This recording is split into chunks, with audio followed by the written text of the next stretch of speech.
If you have 10,000 rupees to invest, should you put it in FD or start an SIP? One is safe, one gives higher returns, but which one is actually better? Let's understand this in simple language.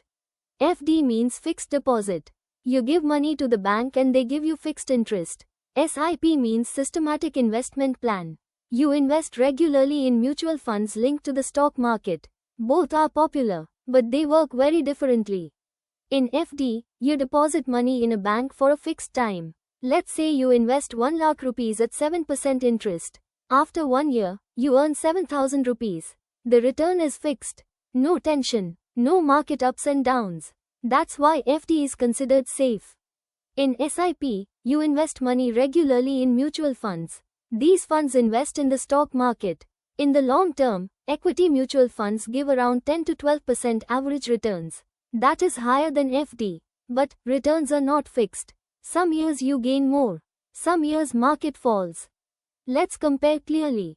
If you invest 5,000 rupees per month for 10 years, in FD at 7% return, you may get around 860,000 rupees. In SIP at 12% average return, you may get around 1,160,000 rupees.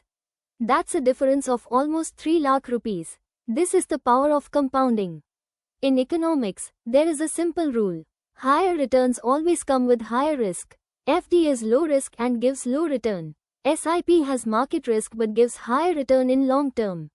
You should choose FD if you need money in short term. You are building emergency fund. You don't want any risk. Choose SIP if you are investing for long term. You want wealth creation. You can handle market ups and downs.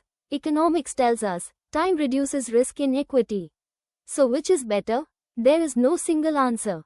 FD gives safety. SIP gives growth. Smart investors usually use both. Balance between safety and growth. Don't invest blindly. Understand the logic first. If this helped you, like, share, and subscribe to Educashi for more simple economics.